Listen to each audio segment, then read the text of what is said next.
शायद कि state bank of India ने सोचा था कि हम आधी अधूरी जानकारी देकर निकल लेंगे, हमारा बेड़ा पार हो जाएगा, सांप भी मर जाएगा और लाठी भी नहीं टूटेगी।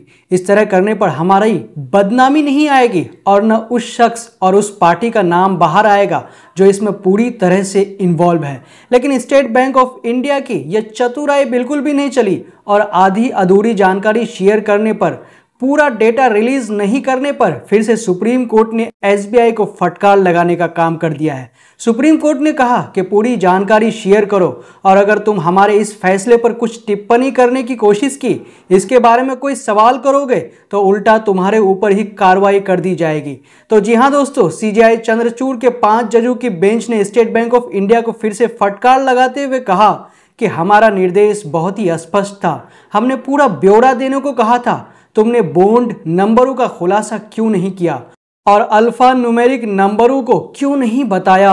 बॉन्ड खरीदने और भुनाने की तारीख के बारे में तुम्हें बतानी चाहिए थी। और आगे सुप्रीम कोर्ट ने उन्हें कहा कि सील कवर में बंद जो डेटा है उसे भी चुनाव आयोग को दिया जाए। स्टेट बैंक ऑफ इंडिया को इस बात की जानकारी हर हाल में देनी ही होगी। और आगे उन्होंने कहा कि इसके लिए हम आपको 18 मार्च तक का समय देते हैं। तो जी हाँ दोस्तों, हम आपको बता दें कि state bank of India supreme court से पहले 6 माह बाद डेटा रिलीज करने की बात कही थी, लेकिन फटकार लगने के बाद उन्होंने तुरंत इलेक्टोरल बॉन्ड का डेटा चुनाव आयोग को सौंप दिया। उसके बाद चुनाव आयोग ने 2 लिस्ट जारी की है, एक में बॉन्ड खरीदने वालों की जानकारी है तो दूसरे में राजनीतिक दलों को मिले इलेक्टोरल बॉन्ड का ब्यौरा दिया गया है। हालांकि ये जानकारी नहीं मिली कि किसने किस पार्टी को कितना चंदा दिया है। बॉन्ड नंबर और alpha numeric number supreme court ने इसलिए जारी करने के लिए कहा है क्योंकि इन यूनिक नंबरों से ये पता चल जाएगा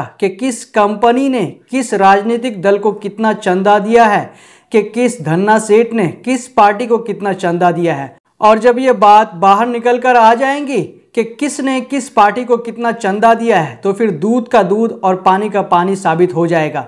सीनियर वकील प्रशांत भूषण ने एडीआर की तरफ से सुप्रीम कोर्ट में यह मुद्दा उठाया था। उन्होंने कहा था कि बॉन्ड से सीरियल नंबर नहीं दिए गए हैं, इसी से यह पता चलेगा कि आखिर बॉन्ड किसके लिए खरीदे गए हैं। इसी बात पर प्रशांत भूषण ट्वीट करते हुए लिखते हैं कि इलेक्टोरल बॉन्ड का सुप्रीम कोर्ट के माध्यम से जो खुलासा हुआ है वो 2G घोटाले से भी बड़ा घोटाला उजागर करता है। यहाँ पर करीब करीब सब कंपनियों ने इलेक्टोरल बॉन्ड घूस के द्वारा दिए। जैसे 2G और कोयले घोटाले के मामले में सुप्रीम कोर्ट की निगरानी में जांच ऑर्डर कराई गई थी, वैसे ही इसमें भी होनी चाहिए। वहीं पर कांग्रेस लिखते हैं भ्रष्टाचार भाजपा को बचा रही है एसबीआई। स्टेट बैंक ने इलेक्टोरल बॉन्ड का अधूरा, भ्रामक और कुटरचित डाटा चुनाव आयोग को सौंपा। मामला फिर सुप्रीम कोर्ट पहुंचेगा।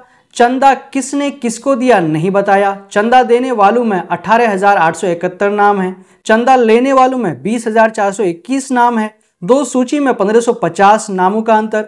2019 के बाद का डेटा दिया, 2017 से 2019 का डेटा गायब। मोदी मित्रों के नाम छिपाए गए, अडानी अंबानी के नाम छिपाए। सबसे बड़ा रिश्वत कांड बना बॉन्ड। बीजेपी को 6,060 करोड़ की रिश्वत, सारा काला धन अब बीजेपी के पास। पूरी योजना ही भ्रष्टाचार की जड़। कई अखबारों ने खबर दबाई, कुछ अखबार बिके हुए दिखे।